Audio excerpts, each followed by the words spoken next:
Il faut dire qu'au Burkina Faso, nous sommes dans une armée qui est, je dirais, en mise en œuvre.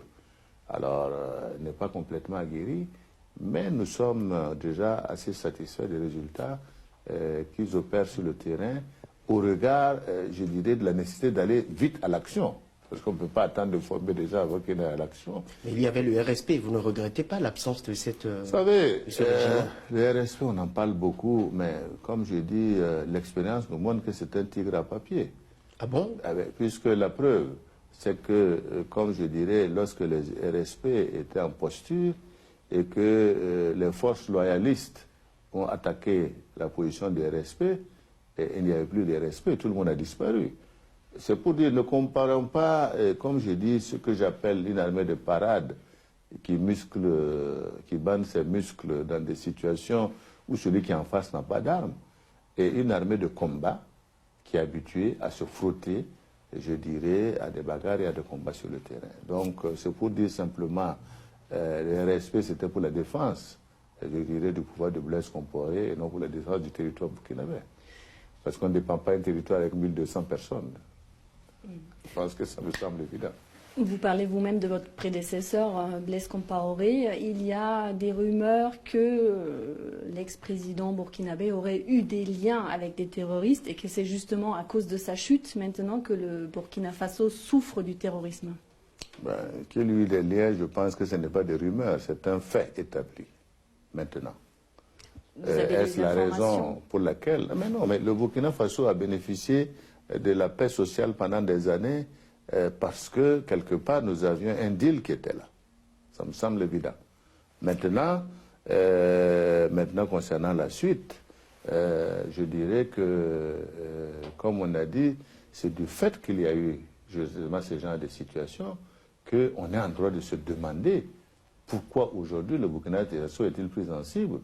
D'autant plus que je dois rappeler qu'après le départ de Blaise Compaoré les élections, à peine nous avons mis le 12 janvier le gouvernement en place que le 15 nous avions le premier attentat au Burkina Faso avec plus de 30 morts. Alors qu'il n'y avait rien qui présageait de cela. Et depuis lors, nous sommes dans une activité antiterroriste dont l'objectif c'est de nous empêcher de travailler. C'est tout.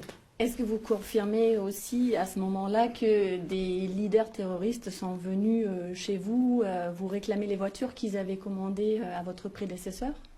Je confirme, puisque j'ai été touché dans ce sens lorsque je suis arrivé. Je ne suis pas au courant, j'ai dit non. J'ai dit non, je ne suis pas informé de ces commandes, donc par conséquent, vous pourrez aller réclamer ces voitures à qui de droit qui est en Côte d'Ivoire. Il vous dira où les amis, mais moi je n'étais pas dans ces deals-là. Et comment ils ont réagi? Je ne sais pas. Notre conversation s'est arrêtée là. Maintenant, comment ils ont réagi, je ne peux pas donner la suite.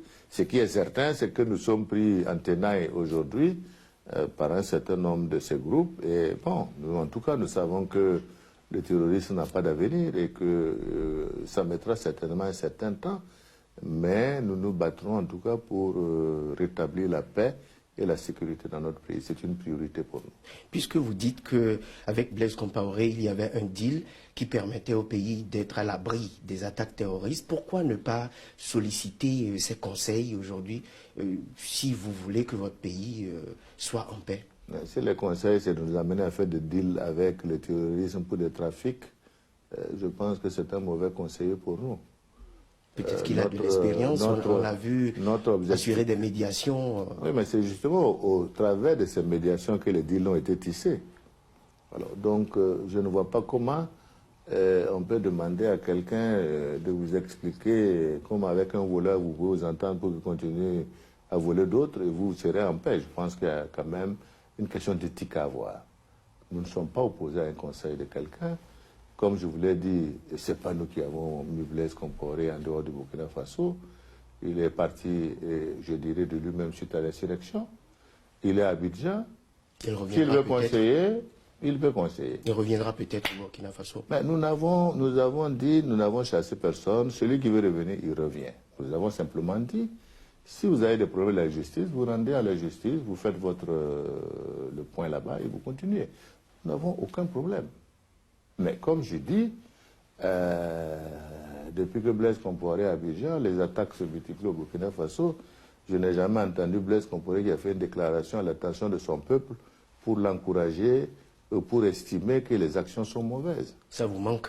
Non, je ne sais pas que ça me manque, mais je trouve que humainement, quand on est un ancien chef d'État, on se préoccupe de l'avenir de son pays et de son peuple.